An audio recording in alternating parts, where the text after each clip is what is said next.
Okay, another fellow brings up another issue, and that's related to the Neanderthals. And so let's go with that. It says, I am curious how you would contest the last 30 years of research on the genetic admixture of Neanderthals and Denisovans in sapiens.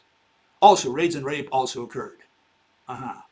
Well, what is this about? Well, I talked about the Neanderthals the other day. Okay, and what did I say? I said that the Neanderthals did not mate with us. I don't think we mated with the Denisovans either. Okay, but for the last 30 years, as he's saying, all they've been talking about is inbreeding, interbreeding. In fact, it wasn't even 30 years. Okay, it's actually for the last 10 years since Svante Paabo's and Richard Green's seminal paper on the genome, and they found somewhere close to 2% commonality between Neanderthal DNA and ours. So what does that tell us? That's a number. That's not a cause. That's not a theory. So they say, oh, we have a theory. Oh, what's your theory? The theory is that we got that 2% by interbreeding with the Neanderthals. And yeah, I have a big problem with that because, you know, animals in the wild don't breed, don't interbreed. Especially, we have to determine whether the Neanderthals and us, we were the same species or the same race within a species. Were we the same race? Or we were maybe different races, but within the species? Or were we two different species, meaning that we could not have successful offspring if we interbred? That's one issue. And so, yeah, we got a problem because these people are saying that in the wild, we just went out there and had a lot of fun. That's very hard to believe because the worst enemy of a Neanderthal was another Neanderthal. And the worst enemy of a human was another human. In the jungle, there are no friends. No one trusts anyone. So when you see another human on the other side of the river, he's your enemy. He's hunting in your grounds. So you better do something about it because if you don't, he will. That's the way it works in the wild. And to say that these people, got together, had parties, drank beer, and swapped squaws. You take my squaw today, and I'll take yours. And that they did it with the Neanderthals that were so differently. You look at their structure, their skulls, and so on. Showed it the other day. They're very different. In fact, Neanderthals did not have a chin like we have. They had these protruding brows, big noses. They were smaller, had bigger rib cages. They were different. Just by looking at them, you can tell they're different. And you don't have to be an expert. And you're saying that we did not recognize them as different, especially when they were nude, probably the woolly man, because that's what Neanderthal probably was, a woolly man. Like, you have the woolly rhinoceros, you have the woolly elephant, which is the, mammoth. And yeah, I think Neanderthal was a woolly man. And here we were coming from Africa, going up there. Why? Because we were probably following the herds. And so we go up there to their hunting grounds. So we're playing on their home turf. They're used to the cold. They have no shoes. They have no clothes. They never invented clothes. They never had needles. And here we come in there. We're freezing because it's cold. So we start probably inventing clothes at the time. And we encounter these Neanderthals. They see us clothed, and we see them like maybe gorillas, and we're going to have sex with them. Think again. Okay, so yeah, I got a big problem with all that. Okay, so here's the papers that you'll find, and I just pulled 4 of them at random just for you to see. And what do they all do? Well, the same that these other fellows do. They have to bow down to and pay homage to admixture. And so all they've been talking about for the last 10 years is admixture. So it's not surprising that people say, well, admixture has been proven. It's been around for so long. Again, 10, 11 years now. Proven, because before that wasn't proven. It was proven by Svante Paabo when he put out his genome paper. Okay, and so now everybody, you can see there, what do they all talk about? They talk about gene flow, and the geneticists have taken over paleontology, Neanderthal paleontology, much like Alvarez took over, the KT paleontology.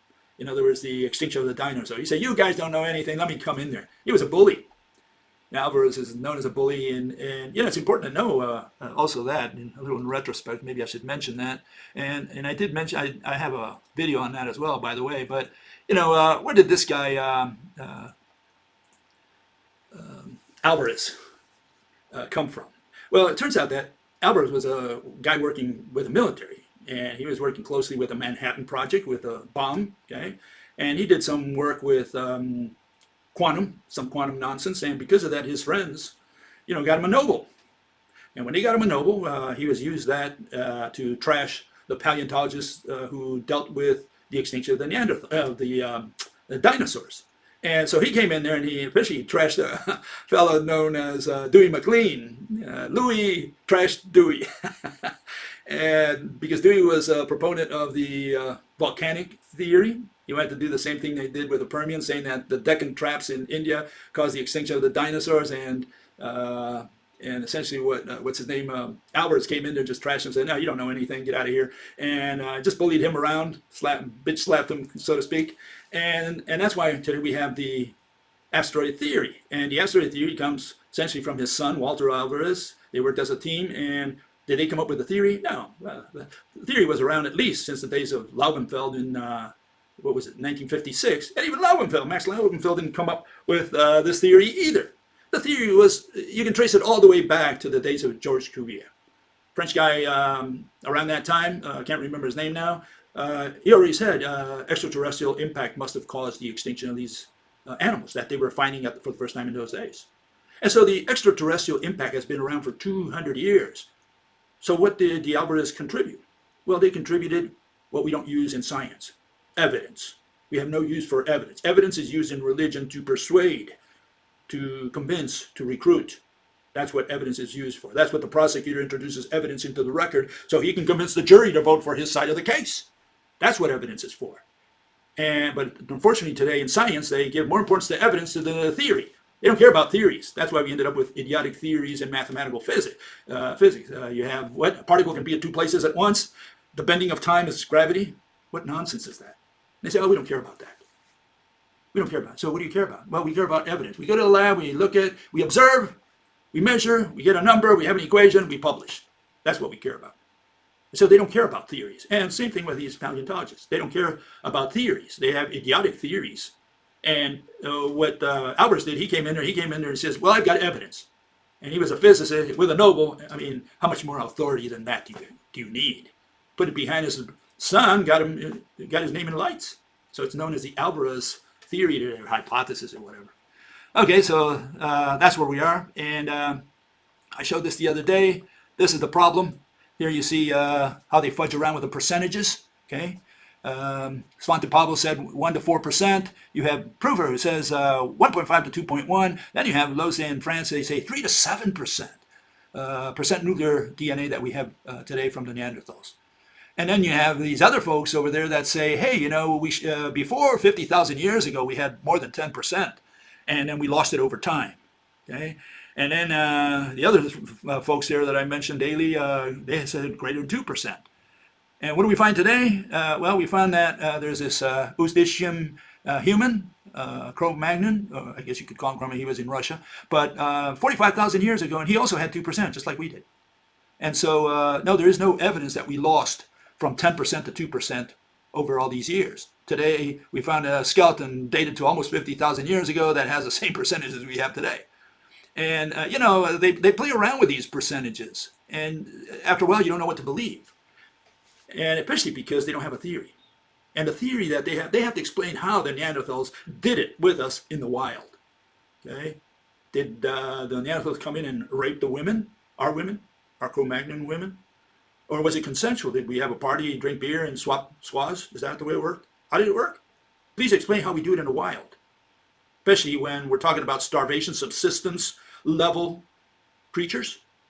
They live day to day like a lion, you know, maybe they eat once every 3 days, but then they got to go out on the hunt again and hunt something else because otherwise they're going to starve. They know how often they have to hunt. And they hunt in their grounds. They probably mark their grounds, you know, maybe pissing in the trees or whatever, leaving their scents, like warning others, hey, watch out, this is my hunting ground. And you think a human is going to come in there, start hunting on their grounds and having sex with their wives, or vice versa? I don't know. You better think again, okay? The people who talk about that kind of stuff, or nonsense such as that we traded seashells, a guy like John Hawkes says that, that we traded seashells for who knows what, for spears, for sex, for what did we trade, for a piece of meat? Nonsense, total nonsense. That's all you read about in paleontology today. Why? Because there are no new ideas. Why? Because it's a system. You have to publish what the previous guys already proved. You have to use that as a foundation, as a basis, otherwise you don't get published. That's the way it is. And so we've got a wrong system for developing science, theories, explanations, rational explanations. Okay, here's the National Geographic, and what did he say about the Denisovans? It says ancient girls' parents were two different human species. Oh, they made a big fuss about this. 2018, a couple years ago. Not long after modern humans left Africa, they likely began breeding with Neanderthals. Today, around 2% of DNA from most Europeans and Asians is Neanderthal. Yeah, but they never tell you. See, if they told you that, you would start suspecting. But see, they always let it die by pocket veto. It turns the American Indians and the Papua New Guineans have more Neanderthal DNA than Europeans, or Africans for that matter. But they never explain that, and they say, oh, that's interesting. That's quite stunning to discover that. Yeah, don't tell me it's stunning. Explain it. Because if you're going to explain your theory based on the fact that Europeans should have more Neanderthal DNA than the Africans, great, no problem. Okay, you prove that. Great, we prove it. We got a proof, evidence. Now explain the other evidence, why the Papua New Guineans who never set foot in Europe have more Neanderthal blood than we do, than Europeans like me, European origins, or the American Indians. How did the American Indians end up with more Neanderthal blood? Did the Neanderthals go to the Sioux or the Apache and have sex with them as well? Is that how they got it? So yeah, this is the problem. The problem is that it's selective information that they feed the public. Because if people out there knew that the American Indians and the Papua New Guineans have more Neanderthal blood than the Europeans, a lot of people start questioning. Okay. Anyways, hints of Denisovan also remain. 4 to 6% of modern Melanesians genomes come from this ancient hominid. So how did the Melanesians? How did they ever end up with up to 6% of Denisovan DNA? Please explain the mechanism. Did these humans have sex with the Denisovans and then go to Melanesia? Again, these people never explain how interbreeding happened in the wild. And that's what we want to know, that theory. We want to understand how that happened. Please show us the film, step by step, how that happened. That's what then we would believe in your theory, right? Okay, or even give it any credit whatsoever. Okay, here's another one. Again, Denisovans. Here you have Denny. Oh, good old Denny. She was a Denisovan. Mitochondrial DNA, which was found to be fully Neanderthal, indicating she was a daughter of a Neanderthal woman. Remember, this is a Denisovan. Okay? A nuclear genome revealed her father to be Denisovan. So she's a half-breed, okay, between Denisovans and Neanderthals. Okay? And, but with some Neanderthal ancestry. Well, it makes you wonder, was it her father a Denisovan or a Neanderthal? Okay, because there was some Neanderthal ancestry. And what does Pablo say to that? He says, when these groups met, they actually mixed quite freely with each other. It was love in the wild. They all had parties. They all got together and say, let's forget our differences. Let's forget the fact that we've marked our hunting grounds. Let's all share this woolly that we hunted. Cost the life of my grandfather, who was there as well. But why don't you join us and let's all eat together and have a party and have sex. Is that how it happened? I mean, you look at the chimpanzees today, and the troops invade another troop, and they kill them all. They kill all the males, and the youngsters, the old ladies, and they take the girls. They're not stupid. The young girls they take, and then they enrich their DNA. Okay, so that's how a lot of this happens in the wild. It happens through violence, probably rape, but not rape like, a lone person out there having sex with a gal or whatever. That's not the way it happens. The way it happens is it can't happen in that way, because a female would not leave her clan beyond shouting distance, because you don't know, not because you're going to find a Neanderthal out there that's going to rape you, but because you don't know if you find a lion running out there. So you have to be at least within, there's no 911, no phone, so you have to be more or less within shouting distance. You can't leave your clan too far away, any of the members, because if he's out there, he could be struck by anything, and if he needs help, the other guys have to come in with their spears and help him out. So if there's a bear or whatever, they have to kill him. And so the guy has to fight as much as he can until he has some help. And so no one left the clan too far away. When they went out there, they went out to the hunt together. Went together, they came back together. Some of them with half a limb. But for sure, you don't leave the clan. So there's no opportunity for rape in the middle of nowhere. It doesn't happen. Now, it could have been, You could say a one-night stand. Will that cause the demise of the Neanderthal, the disappearance of the Neanderthals? No, in order for the Neanderthals to disappear, every last one of the Neanderthals had to have sex with humans. Because if they have sex among themselves, we would see a Neanderthal today. No, at some point, all Neanderthals had to have sex, that, had babies, right? Had to have sex with humans. Otherwise, the Neanderthals would not disappear. Is that what happened? We mingled with all these cavemen. They just welcomed us into their kraals. We went in there and just embraced and said, let's share our bounty. And obviously, the Neanderthals did not go south because, they were like the polar bear. They lived in the Arctic. They had enough food for themselves. If anything, humans were following some kind of herd and ended up in Europe. They were the ones migrating. The Neanderthals were more or less sedentary. They had no reason to go anywhere because they had the food right there in front of them. They had maybe, mammoths and buffalo and whatever they hunted. So they had no reason to leave. On the other hand, the humans were coming into their territory, and I'm sure the Neanderthals slaughtered the first humans who encroached on their lands, which again must have been just a little party of clan that ventured in there in the wrong place at the wrong time, and they got killed. The only time humans were able to really get into Europe was when the Neanderthals were out of the way. How did they die? Their population pyramid overturned. Their genetic diversity disappeared. They were clones of each other in the end, and we had this overturning of the population pyramid. Okay, so let's see all the evidence we have from the Denisovans. Okay, here it is. This is it. Now, I didn't write this. Okay, I just copied it. Okay, it says scientists have extracted all we know about Denisovans from what? From just 3 teeth and 1 pinky. Boom. I didn't write this. This is all we have from the Denisovans. So we have 4 bits of information. A little more in the sense that they did a genome on one of these, and they were able to figure out that these Denisovans were a different species. And from this meager data, we've had at least 10 years or so of theories, of opinions, really. And they all have to do with the same thing. That we interbred with them, they interbred with the Neanderthal, the Neanderthals interbred with us. Why? Because they could never figure out how the Neanderthals disappeared, and we have the same situations with the KT extinction. Today, they cannot give you a rational theory of how the Neanderthals disappeared or how the woolies disappeared.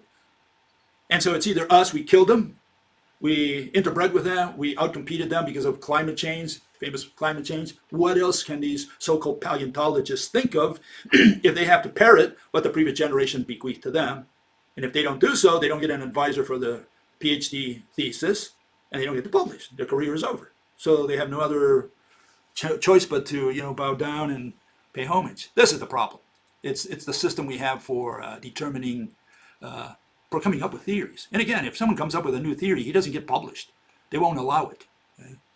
So you'll never hear of any of my theories out there because, I'm not part of the mainstream.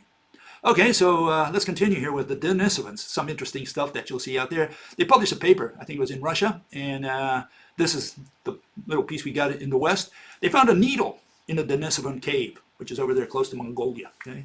And the needle is seen as providing proof that the long-gone Denisovans, named after the cave, were more sophisticated than previously believed. Oh yeah, if they can make a needle like that, 3.5-inch needle with a little hole in it, man, they must have been very sophisticated. We have found needles before, but in younger archaeological layers, says one of the discoverers of the needle. Yeah, I think there's been a lot of contamination where you got layer 11, layer 3, and they kind of mixed them up, so we don't know where that needle came from really, okay? But they say this needle came from a layer that dates to, 60,000, I think it's 45,000 years ago. I can't remember now the date, somewhere in there. 90,000 years, what is it? 50,000 years, okay? Okay, it predates by some 10,000 years an intricate modern-looking piece of polished jewelry, bracelet made of chloride by the Denisovans. What are they talking about? What is this bracelet? Well, here's the bracelet, okay?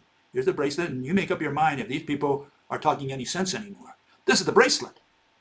Bracelets showed the Denisovans to be more technologically advanced than Homo sapiens or Neanderthal. Scientists found that a hole had been drilled in part of the bracelet with such precision that it could only have been done with high rotation drill similar to those used today.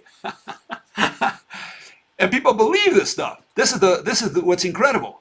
Needle, 50,000 years ago or so, bracelet of that quality there. What do they have, jewelers who made these things? How did they do it with their stone tools? I mean, these guys were approximately in the age of Mousterian technology, which is what Neanderthals used. And these folks are telling you that they had the ability to make these tiny holes in a needle and to mold such a beautiful piece of bracelet of stone there, right, in such a way that's even polished. Okay? So what can I tell you? If you believe this, you might as well believe in Alice in Wonderland. Okay? So this is the problem. And here's in comparison, you see there's this competition. Who's the first to discover what? Oh, I'm the first to discover the needle. Oh, no, you're not, because I discovered another needle which predates yours. And here's the Cebudu needle, okay, and this is from South Africa, okay, and again it says the Cebudu polished piece has use where reminiscent of that on bones experimental used to work animal hides.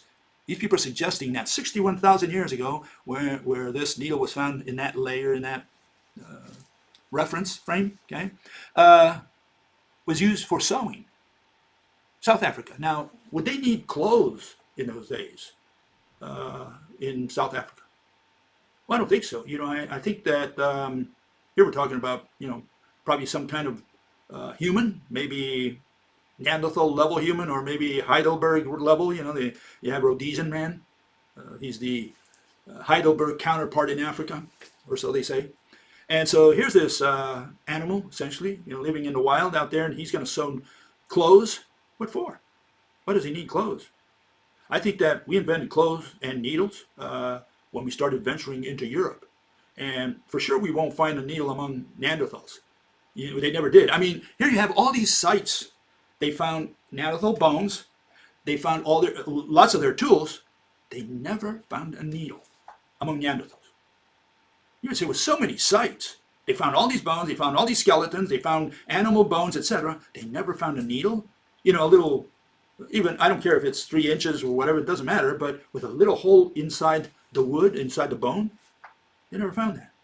And they never will, because Neanderthals did not use clothes. They had no use for needles, any more than, you know, I don't know, a polar bear has use for clothes either.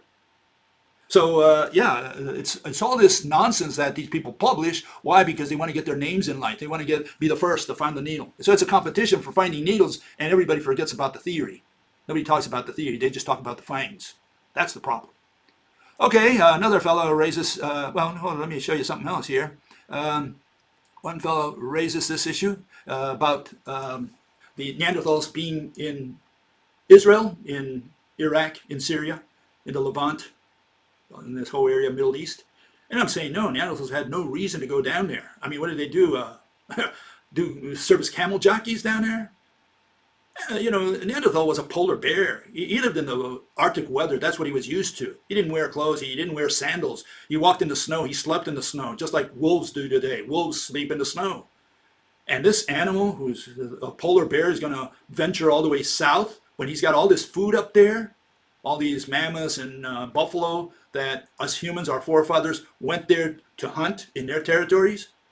So we go up there, and now these people are going to come down, these Neanderthals are going to come down to Israel?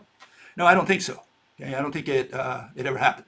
Okay, here's, just for those who want to look this issue up, okay, here's Ahrensberg, and he's more or less an expert in the Middle East Neanderthals. Okay? And this is what they have to say. This paper was from 1998, but I think it's still strong because, see, they try to push these papers underneath the rug. Okay? But he said there is actually little evidence for the existence of a Southwest Asiatic Neanderthal population in Israel during the Middle Paleolithic period. Human fossils originally labeled as Neanderthals were subsequently reevaluated and defined otherwise. So people have problems distinguishing between Neanderthals and humans, obviously. Parts of bones, they say, oh, it's a Neanderthal. No, it turns out it's a human. So they have all these errors out there, and you got to be careful about all this because, again, they want to make extraordinary claims. Okay, and it says a horizontal mandibular foramen, which characterizes 61% of the Neanderthals, is absent in, and they mention 3 sites. So if you read that paper, you'll find a lot more arguments. They're saying that the fossils that they found in the Levant are not Neanderthals. There's too many differences between the Neanderthals or the bones, the fossils they found over there compared to the ones they found in Western Europe, in Spain, France, Belgium, Germany. Those over there are different, are noticeably different than those over here.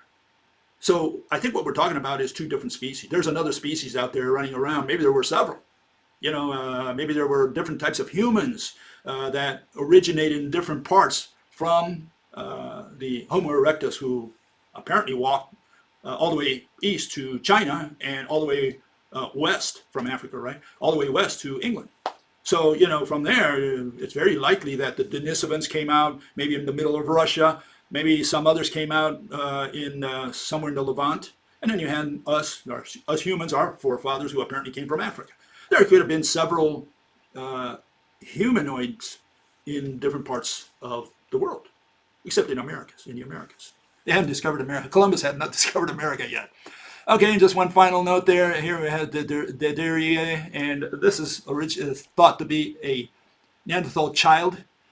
And I look at it and it doesn't look like a Neanderthal at all, to me at least, okay? Now, you can say, Bill, you're not an expert, okay? I'll concede that. But all I can tell you is that other paleontologists think the same thing. So two individuals of burial number 1 and number 2 share many Neanderthal anatomical features, but display several differences in some traits as well. In the cranium and dentition, the bgaede 2 would be expected to have more definitive Neanderthal features, which are commonly found in the European classic Neanderthals. And they go in there, and if you look at the paper, it goes into more detail of the differences. And so all I'm saying is that you got to be careful, because these people talk about the Neanderthals, the Levant Neanderthals, the ones in Israel, Syria, and Iraq especially, and I don't know if these were Neanderthals. In fact, I dismiss them. They're not. They can't be. They can't be, not because I don't agree with them, but because I cannot imagine Neanderthal being born in the Arctic like a polar bear and walking all the way to the equator to do what? When he's got all the food he wants up there, because humans went in the opposite direction because they were probably starving to death and they were walking into Neanderthal territory, maybe following the herds, maybe seeking, I think it's got to do with food, any way you look at it. Okay, another issue that someone raised. There's zero possibility that the women's consent would be a factor, talking about rape or consent, right? Whether sex was consensual. The Neanderthal could just kill all the males and abduct the females, of course. After all the males were dead, the women would rather go with the Neanderthals than not go with them, because if they didn't, they wouldn't be able to survive. Okay, so that's how the women got trapped. And so I can show you is my take on that. And here's okay, was it a case of rape, or did the Neanderthal just take the girl and take her to his cave? Or was it that she went voluntarily, just flirting with him? Is that how it happened? And how about us? How did we deal with the women over there? Well, maybe we probably ran away when we saw a Neanderthal woman. That's my take on this.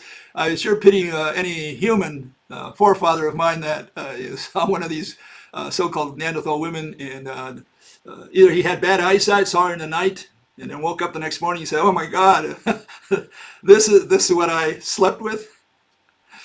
Okay, so yeah, the way I look at it, these are the two possibilities why we ended up with 2%. Okay, we either had sex 50,000 years or so ago, 45,000 years ago, or the 2% comes because we had a common ancestor, very likely Homo erectus. We do have footprints, at least, of some bipedal animal in England 800,000 years ago, and so we have to assume that there were Homo erectus in Western Europe. From there, the Heidelbergs came, and from there came the Neanderthals. That's my take on that. So Neanderthal was born, as far as I'm concerned, in Europe. He had no reason to migrate out of there. He had enough food. He was a cold climate animal, gorilla, some kind. And we, on the other hand, we were nomadic. Why? Because we couldn't find enough food. Or maybe we were just following the herds, and we ventured into Europe. Why did we come in, maybe 35,000 years ago? Because by that time, the Neanderthals were dead, were no longer around. Other than that, the Neanderthals would have killed us, would have murdered us, our forefathers. Okay, one fellow says, this is the punchline, says, Neanderthals didn't disappear, they became politicians. Well, I disagree with that as well. I'm saying they became people who are known today as paleontologists. Okay, what are my conclusions? Well, here it is. Conclusion: Denisovans, Neanderthals, Cro-Magnons. No, as far as we're concerned, these never met or intermingled or had sex or married. There's no evidence that Cro-Magnons were in Europe before 35,000 years ago. There's no evidence that Neanderthals lived beyond 40,000 years ago. In other words, the Neanderthals died 40,000 years ago. We came into Europe 35,000 years ago. What am I saying? That's the objective data. at least as far as humans are concerned. Right now, all we can trace to any level of to any degree is that we were in Europe maybe 35,000 years ago, maybe a little earlier, maybe 38,000 years ago. We were there just about the time that the Neanderthals were about to leave. Mousterian technology dies 40,000 years ago if we listen to Tom Hyam, who's the expert in dating fossils. Okay? There's no skeletons or skulls of denisovans. All we have is a pinky and, what is it? Three bones, three other bones there. That's all we have. We don't have anything from the denisovans, almost. So we don't know what they look like. We have no skeleton. We don't have no skull. Okay. Paleontology, but it doesn't matter anyways. Again, you have to explain the theory. How did the Neanderthals mate with the denisovans? How did we mate with either of those two species? That's what you got to explain in the wild. And if you can't explain that, I don't care how much commonality you find in our DNA. There's other explanations for that, and one of them, of course, is that we had a common ancestor way back when, 800,000 years or so ago. Okay, paleontologists, geneticists make outrageous claims to what? For careers, money, and fame. Geneticists are gophers. That's all they are. Is Svante Pavo a scientist? He's a geneticist, but is a geneticist a scientist? Well, not if all he does all day is count atoms. You know, I mean, if he's got a machine that does the counting for him and he just compares base pairs and so on, yeah, that's gopher type of work. That's lab work.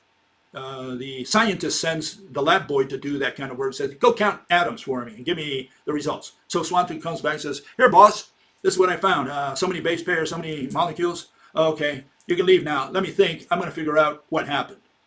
A scientist is a detective, a guy who tells you what happened.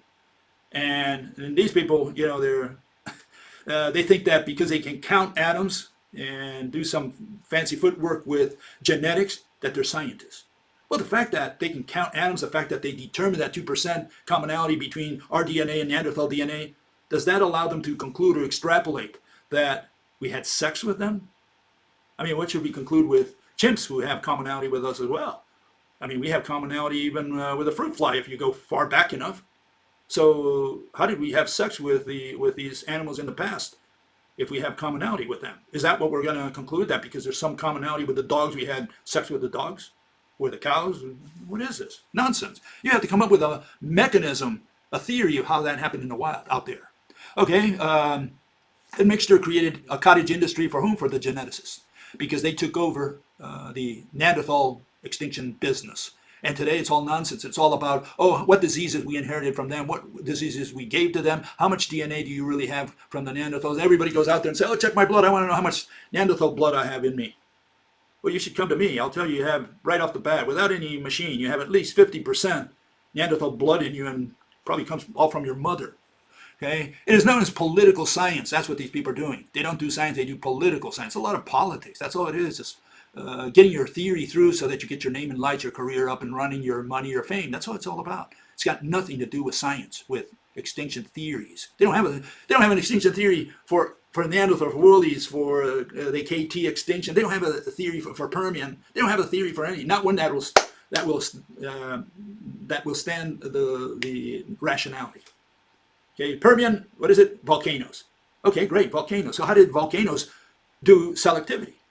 How did it kill these animals, chronologically older animals, and leave the new animals alive? Now that's a very smart volcano can do that, right? Okay, Admixture has yet to explain how animals in the wild smoke the peace pipe. Okay, so, yeah, don't tell me that we did it. Tell me how it happened in the wild. That's essentially it.